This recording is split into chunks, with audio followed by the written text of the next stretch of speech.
Good afternoon, collectors and friends. Welcome to Trading Card Therapy, episode number 72. I'm your host, the Dr. Leighton Sheldon. Thank you so much for joining me today. In last week's episode, we talked a little bit about the National Sports Collectors Convention at a macro level. Well, today, I'm going to start off by talking about an incredible vintage card purchase that I made at my booth at this year's National Sports Collectors Convention. And what makes this particular purchase that much more special, it's from a gentleman who has actually been watching this very show, Trading Card Therapy. I believe he enjoys it.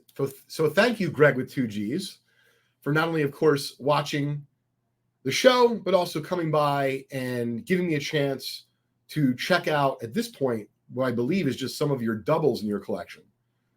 And we're going to cover those in just a few minutes. What was interesting is this particular group of cards that I was able to purchase was done over two deals, meaning I bought a small little group to start, and then he came back the next day to bring me some more cards to see if I was interested. Once again, these are dupes from his collections, big set collector.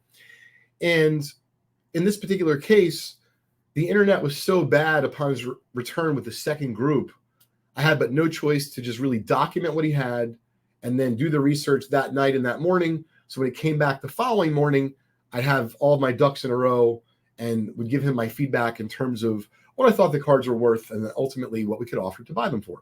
So without further ado, I'm going to show you the first group. And what was interesting, we had at the convention a complete set of 1933 Sport Kings for sale at our booth. It was a complete set. Handful of the stars were graded. So I think that Greg knew we were certainly at least interested in the issue. So this was the first group that he showed me. And ultimately what we did is we reached a deal right then and there after I valued them. I explained to them how we work, the percentages that we offer, and after he said that he understood the process, was patient enough with us at the show, because obviously the internet's not working at the same speeds we would have liked, for example, if we were in the office, but nonetheless, we were able to get it done, and this is a really fun group of 1933 Sport Kings that were produced by the Gowdy Gum Company. So this card in recent years, Joe Lapchick, formerly of the Boston Celtics, Hall of Famer, is really appreciated in value. And I'm not sure if it's for like set registry reasons or it's just because, there's not a ton of vintage basketball, of course, in the 1930s. Could be anything and everything in between those as well. But this card in particular does look to be a nice 5. But nonetheless, this is a nice card for the grade and has decent value in the issue. As you can see there, basketball written with 2 words. And it says, was originally at Springfield College in 1891. It's grown into a sensational, or in a sensational manner, all over the world. It is one of the most popular of all indoor games. It's really cool to read the back of these old vintage cards. One of the greatest of these basketball Sport Kings was Joe Lapchick, who played with the original Celtics, a team originated in 1918, and became the greatest basketball squad ever to play the game. Of course, this card's from 1933, so keep that in mind. All right, that's the first card. Now, this is one of my favorite cards, hands down, in the entire Sport King series. We actually sold a PSA 4 of this, ironically, to, I believe, someone from the Vintage Breaks community at the National. Thank you, Rob. And you can see that this card is very well centered. Love the old school Montreal Canadiens hockey jersey. I'm sure my buddy Justin would love this. And my buddy Justin, who's an avid hockey collector, who seems to now be going backwards in terms of coming for the pre-war territory. So be careful out there, folks. Vintage pre-war hockey is awesome. Here's a random assortment of athletes, and that's what makes this 1933 Sport Kings set so interesting. You got a swimmer, and of course, swimming right now is very much in the news with the Olympics. Johnny Wasmiller, he was an all-time great. Bobsledding. I mean, once again, Olympic reference here, and obviously we're talking Winter Olympics versus the Summer Olympics going on now, but J. Hubert Stevens, this is indeed a high number. Skiing, also prominent in the Winter Olympics. Hello, Anton. I always thought this is just one of the coolest cards in the set. Ralph Snoddy, speedboating, but just like look at the life vest and those goggles he's wearing. Very cool card. One of the more common cards to find from the series. I'm going to keep this for my collection. I've been really honing in on vintage tennis, and certainly Bill Tilden from the 33 Sport King set that's well-centered fits that bill. I think this is an upgrade for me. Here is James Waddell, Aviator. A couple high numbers to finish up the group. Jim Browning, Wrestler. And another vintage tennis card. Ellsworth Vines. Excuse me. All right, so that was the first deal that we completed together. Then he came back the next day to show me this group of graded cards, some extra football he had from two different issues, 1948 Leaf and 1935 National Chickle, which, by the way, if you're interested in 1935 National Chickle, there's a near complete set ending this Sunday in Robert Edwards Auctions, big auction that concludes Sunday night. All right, 1948 Leaf, Slingin' Sammy Ball rookie, PSA 6, which is a solid grade for this card. Here is another high number. If you know anything about the 1948 Leaf football issue, the high numbers in particular are quite challenging. Leon Hart, Hall of Fame rookie. Very nice card for a 5. All right, this is one of my favorite cards of the 1940s in all sports. 1948 Leaf, Chuck Bednarik.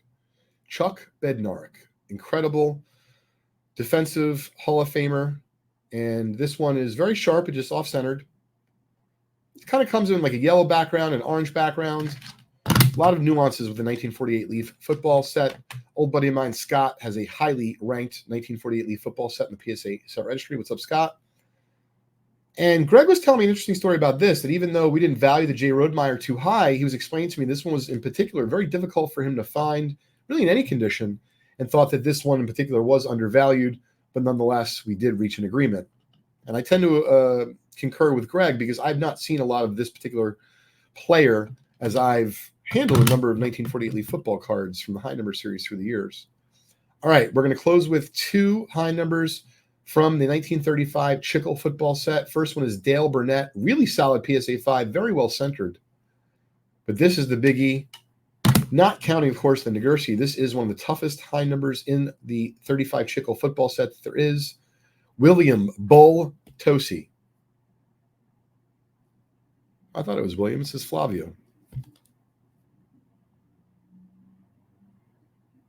Really cool art. I love the way these cards look, especially when they're nice. So this was easy to value once I got back to the room because the internet wasn't working so great. And then he explains to me, you know, these aren't necessarily extra, but he wasn't doing much with hockey. And he asked me if I knew a gentleman by the name of Len Potty. And of course I know Len Potty. Len Potty was PSA Canada for a long time. And Len would often come to the National and always sets up at the Toronto Expo, which I'll be going to the fall edition or the winter edition in just a few months. Excuse me.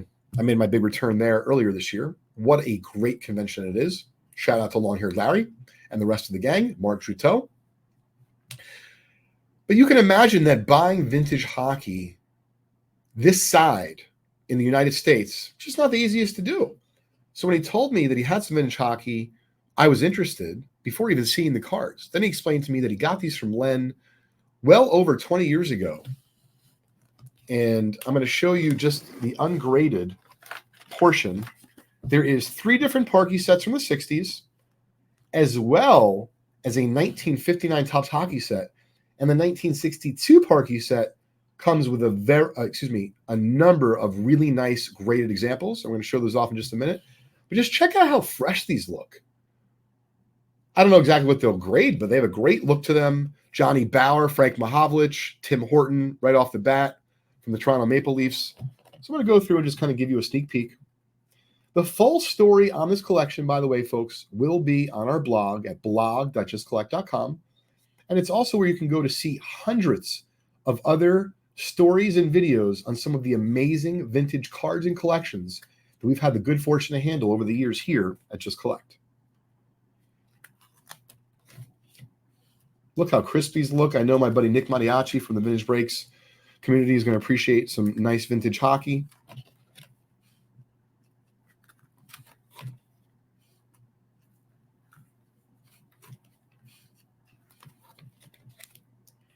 All right, here is another Parkey set from the 60s. You can see similar condition. There's the Gordie Howe. A little bit off-center, but it's very sharp.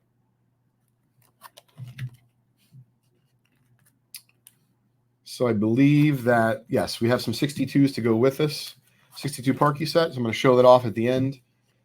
Here is one more Parkey set.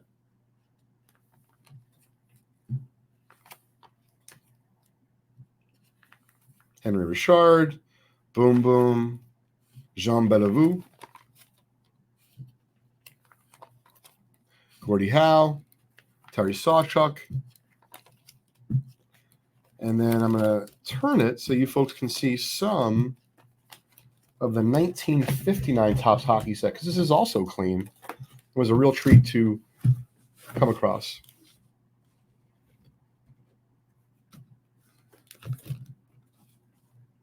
Of course, the regular centering issues that plague a lot of the 1950s Topps vintage cards are evident in the set, but the cards still are very nice. Glenn Hall, Hall of Famer. Norm Ullman, Hall of Famer. Terry Sawchuk. There's the Bobby Hull second year. I mean, it looks pretty sharp.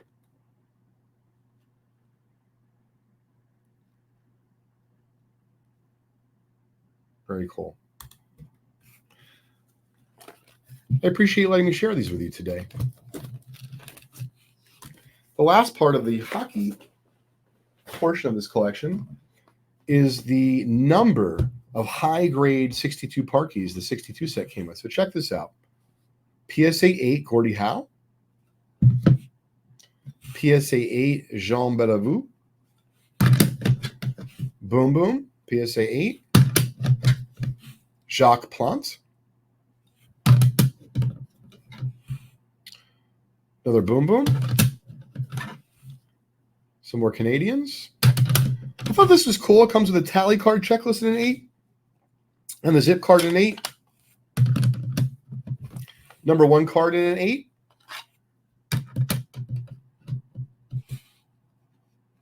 Frank Mahovlich. Tim Horton. George Armstrong. Eddie Shack, I believe he's a Hall of Famer. Dave Keon, certainly a Hall of Famer. Johnny Bauer. And Bill Gadsby. Really fun group of vintage hockey. Thank you again, Greg, for the opportunity to see the cards in person and reach a deal at the National. It's always a treat to be able to buy really nice, fresh to the hobby vintage hockey, because it doesn't happen that often, certainly in the States. So thank you, Greg. Moving on, I know that the way that the stock market turned out earlier this week was a little bit crazy. Seems like it maybe is slowing down. If anything, it's even bouncing back. And I don't follow the market that closely. The money I have in there is for the long term. But it made me think about certainly a number of different financial things. And then, of course, the National just happened. And we let off the show with Greg selling me some of his doubles. I've talked about this in a few different episodes. The notion of a collector like myself, like you, maybe taking a moment like the National afterwards, especially, to not only, of course, be very excited about the purchases and the trades and the people that we saw and we met and the folks that we spent time with, but maybe also time to do a health check on our financial situation within the hobby, making sure that we're liquid if we'd like to buy some cards. We're not putting this on credit cards. We're not borrowing, to do that, paying some sort of high interest rate. And I think that Greg, along with some others who've been listening to Trading Card Therapy for quite some time, as this is our 72nd episode, I think that we're all collectively recognizing the value in thinning our own respective herd. So if that's graded cards, so be it. If it ends up being sets, autographs, memorabilia, I think after an amazing convention like the National, especially if you come back with oodles and oodles of fresh additions to your collection, I think that's also the perfect time to maybe take a check-in and see if there's anything that you maybe started a year or two ago as far as a project with a set or a particular player run that you just don't have that same excitement and energy about today. No problem. Move it aside, move it out, consign it to your favorite auction house, sell it yourself on eBay, offer it to a local card store, consider Just Collect for your needs as far as vintage cards, getting appraisals and selling them. There's a lot of different options these days. And I just think that with the way the sentiment was, at least earlier this week with the stock market, stock's a little bit different. Folks don't necessarily thin their herd. They either like kind of out or in. I mean, I know that, Warren Buffett himself has taken a lot of money off the table in the last week or so with Apple, his Apple position. I guess what I'm getting to is let's not wait until we're uncomfortable. If you are comfortable, that's a wonderful time to be reevaluating your own collection and thinning your own herd of cards or memorabilia.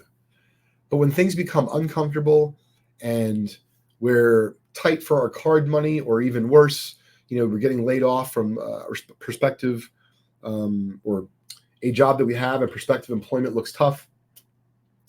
I just think that maybe this is our wake-up call to say the National was great.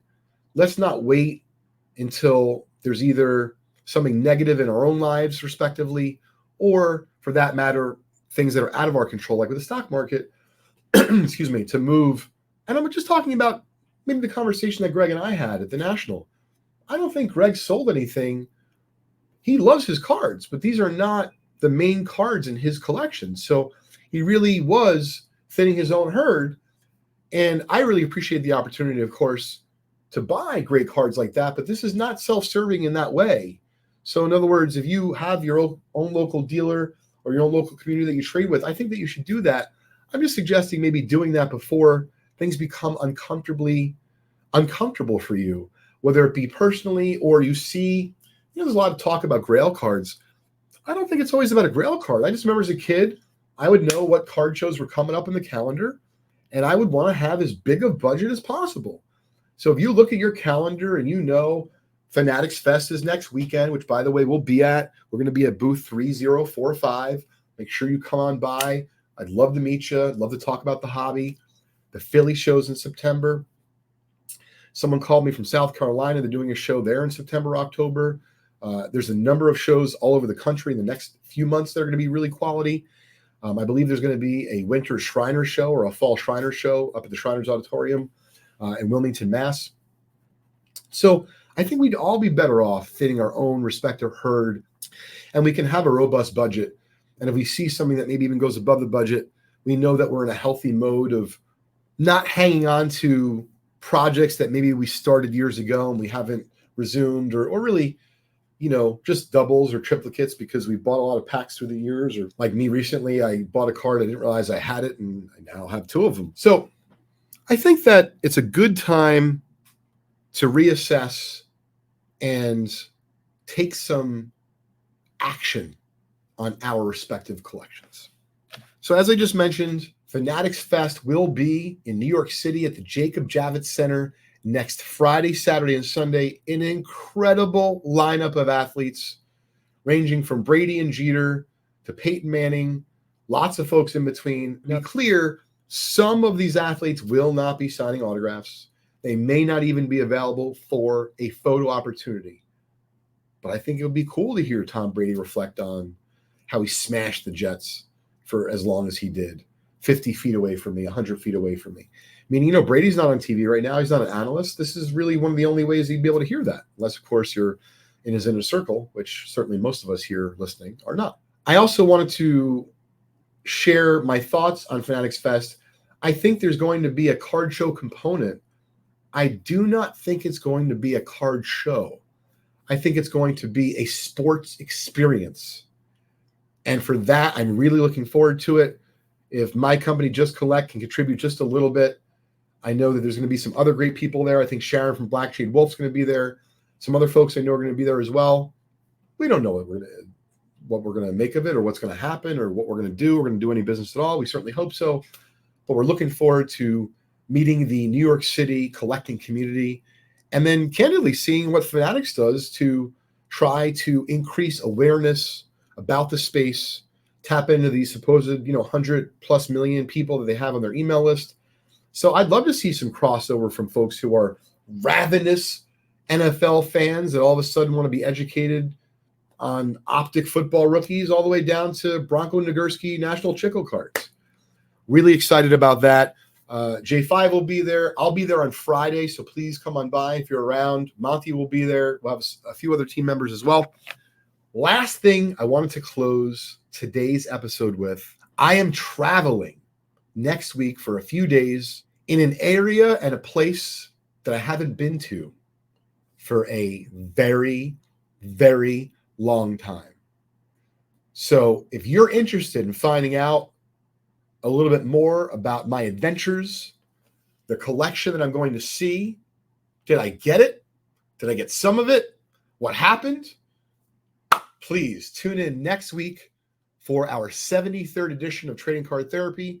And I want to give a special shout out to my co-host of the Vintage Spotlight, which is our new podcast from Jeremy Lee and myself. Jeremy Lee hosts his own podcast every Saturday, Sports Card Live, every Saturday night, where I am a guest.